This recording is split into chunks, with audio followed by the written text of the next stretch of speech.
What these frozen stones cannot tell anymore, we will recount in the next few minutes. This is a remarkable testimony about a particular and very special person. A simple story about lived moments and choices in the history of a human being's life who devoted his whole life to one cause. For as long as he could remember, Rabbi Shalom ניימן realized what his life's destiny was all about: giving and helping others. He deals a cards to find the answer, the sacred geometry of chance, the hidden law of a probable outcome. In his youth, he set up workshops to make a living. In his prosperous endeavors, he preferred to employ workers who couldn't find a job anywhere else. As soon as he learned about the housing crisis that was affecting his employees, he built a residential neighborhood to help these young families start out on the right foot. At least they wouldn't need to be concerned with the housing issue.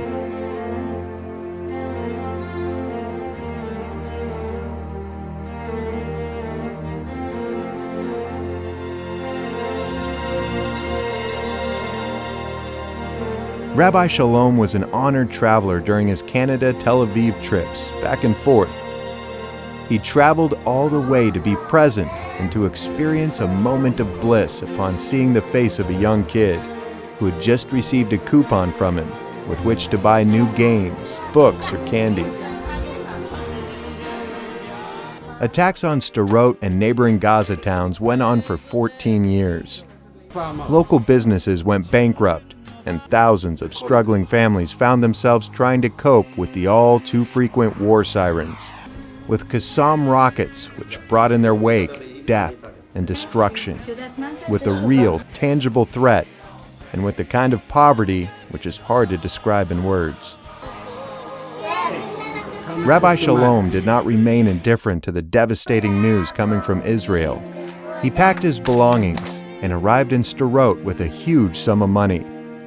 He met with the mayor, learned about the distressful situation, and set out to walk the streets and schools in town to hand out coupons to kids and cash to passers-by, all in the hope to ease, if only slightly, their suffering. I think that the world would be a better place if Shalom was here. When you say there were miracles, that the sea split for the Jews leaving Egypt, all the miracles, he was a miracle. So he would walk into a situation that was beyond saving, and then I would hear from the people that you sent this angel to me.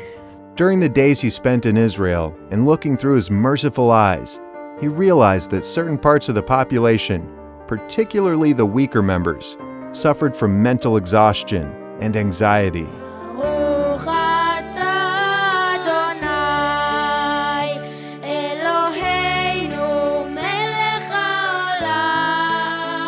Then, an idea struck him. He would organize and finance massive events for parents and children in order to cheer them up for Hol HaMoed and Hanukkah, to bring happiness to as many people as possible, to put a smile on their faces. First of all, I'm very happy to be here. My friend Shalom ניימן, who is a miracle maker. How many of you know how much this man makes in miracles? We love children. We especially love Jewish children. More than anything, we love Israeli Jewish children. This one man impacted enough people in his lifetime to make up for 1,000 people.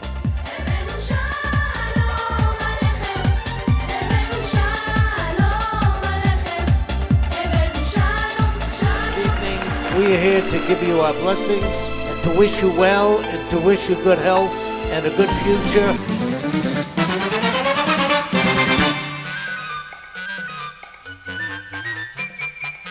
Thousands of parents whose children have reached bar mitzvah age found themselves unable to pay for the bar mitzvah ceremony, to buy a pair of tefillin and a suit in honor of the occasion. הנחת תהיה כשאת התפילין אתם לא תניחו חלילה בארון, אלא תניחו על הראש, על היד, וקשרתם לאות על ידיך, והיו לטוטפות בין עיניך. These bar mitzvah boys merited a grand ceremony, attended by leaders of the land and distinguished guests, far more than their own peers. לרב ניימן, איש חסד ורב פעלים, שהגיע במיוחד מקנדה, לרגל האירוע, ומסר את כל כולו, הן בגשמיות והן ברוחניות, למען ילדי בר המצווה ומשפחותיהם. תודה לכולכם על האושר והשמחה שהענקתם לילדינו. אילולא אתם, יום חשוב זה היה עובר כעוד יום כיומו בחייהם. יישר כוחכם ויברכם השם. Everyone's entitled to make a decent living. This milestone is the premise that inspired Rabbi Shalom to embark on his Hesed career. And in order to help yeshiva students get accepted at respected workplaces, vocational training is needed. Rabbi Shalom ניימן oversaw the students under his auspices like a loving father, during and after their yeshiva studies, and saw that they were all hired at stable jobs. For those who got married, he made sure that the wedding took place at a respectable banquet hall, and afterwards, he kept a watchful eye that they would not fall through the cracks. Even during his lifetime, Rabbi Shalom started to materialize his vision to set up youth clubs in every town in Israel in order to provide activities and a meal for kids in the afternoons, a place for children to have an adequate educational experience, also after school hours. The youth clubs he founded spoke to the soul of the youth. Only I am here, but Rav Shulem ניימן is actually here. I want to thank you all for coming out, being here with us. Thank you, thank you. How easy it was to talk to him as a very non-observant Jew. I always expect when I meet very observant Jews that I would be judged in some way, and Shalom would have been right in suggesting that I was not following all the commandments, but he never judged. He was always very tolerant, and that was a relief. And he just, the other thing that came through was his essential goodness. He really cared about the children that he was charged with helping. He knew their stories, he understood what they needed.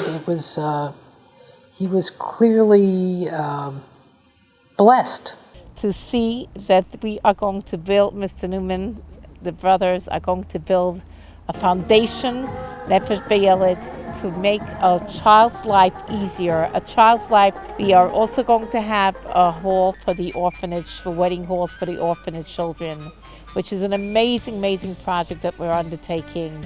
So I feel privileged to have my wife, Gisel Devoira, who is by my right hand, that we could build this, and it should be a Kiddush Hashem and make a nachas for Hashem. By the end of 2013, he was informed by his doctors he'd contracted a disease. The news about this horrible disease shocked all who knew him. How can a symbol of life like Rabbi Shalom deal with such a dangerous disease that could, God forbid, end his life? When he had the calamity of having pancreatic cancer, it struck many people. It didn't just strike the family. The children who were dedicated to him, or his wife, it affected everybody. But Rabbi Shalom would not fall into the arms of despair. During his illness, when he was in the hospital, even when overwhelmed by pain, he still encouraged all the other patients in his department. He drew fresh forces and organized Rosh Chodesh parties, Melava Malka meals, and happy events. Also, the decision to join an experimental treatment offered to him testified to his personality. Rabbi Shalom started a groundbreaking treatment for himself, and especially for other patients, who will perhaps someday benefit from a new drug that will replace current chemotherapy, which causes hair loss and other serious side effects. I mean, I think it seems pretty clear that vitamin C, or intravenous vitamin C, helps patients recover helps their bodies recover. And so to the extent that we can help people, I mean, I think that's what's more beautiful than that. A treatment for all cancer victims.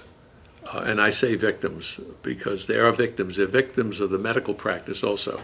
Because here we have something that we know makes their lives a lot better. And Shalom actually went around and shopped around until he would find a doctor that would give him the vitamin C with the chemotherapy. And we know it changed his life dramatically. You know, he kept his beard, he kept his hair, he kept his energy, he was able to eat, and all of the things that don't happen. He didn't throw up much. I mean, his life was a good quality life. And the fact that he convinced these folks to do it and to give vitamin C to him, and then when they saw what happened to him, all of a sudden, because of Shalom, he saved the lives of all those people who were there. The treatment with vitamin C relieved much of the pain caused by the disease. He then began to subsidize this drug to other patients who couldn't afford it. Realizing that this drug helped him manage his pain, he started to lobby to have it added to the Canadian state-sponsored drugs list. His efforts proved successful, and the vitamin was added, which is not a trivial issue, because the cost of the drug is $300 per person. Even when he was taking the chemotherapy, he was the counselor for everybody there. It's like, what is this? That's crazy. It's crazy. Love. That's one word. I think he would keep going and do what he's doing through his children. I think Devorah, I think his children are really doing the same things that Shalom would be doing, and I think Shalom would be very proud to try to make it, that they should make it like Shalom is still here on this planet. And Shalom is with me through his children and through Devorah. I never forget him. I know what he would say when I have conversations. I can have a conversation with him today, and I know exactly what he would say. And so I think that I think he knows what is happening right now, and he is extremely proud. To the end, up until the last week, honest to God, he was and that's what I remember about him, because that was the epitome of what he was. He was that person that you could never knock down. You could never lay him out. He was a guy that was, till the day he died, he was the same guy. He was Shalom Newman. He was there to save the world. And basically he tried. And I think if he had lived 1,000 years, he could have saved the world. This significant achievement eased the suffering of hundreds of thousands of Jewish and non-Jewish patients, whom, from now on, will receive this medicine for free. Even during the difficult days of the disease, he always found time to answer touching phone calls from his adopted children, who saw him as an irreplaceable and compassionate father. With his last strength, dying, and with his days numbered, he continued to encourage his loved ones and other patients. Well, it's unfortunate, I should step out and listen to this phone. I lost my phone, and when I went into Sukkot, I wanted to play you a message that I saved on my phone from Sheila. What was that message? It was that we should go strong, be together, Hashem will take care of us, believe in God, and it was just a beautiful message, and I wanted you to hear it, and I want to step out and see if I still have it on this one phone. Amazing. I'm going to step out for 2 seconds. I want to hear it. Mazel tov, Tim. Mazel tov. You should have a lot of nachas and simchas. Mazel tov for your birthday, and only good things, and the whole Klal Yisrael, you should change the world for a better world, bringing Yiddishkeit and only good things. All the best, your brother Sheila. Rabbi Shalom left behind a legacy of compassion and giving for all future generations. His widow and his son did not abandon his exemplary ways. They continued to add to and glorify his endeavors to elevate his soul.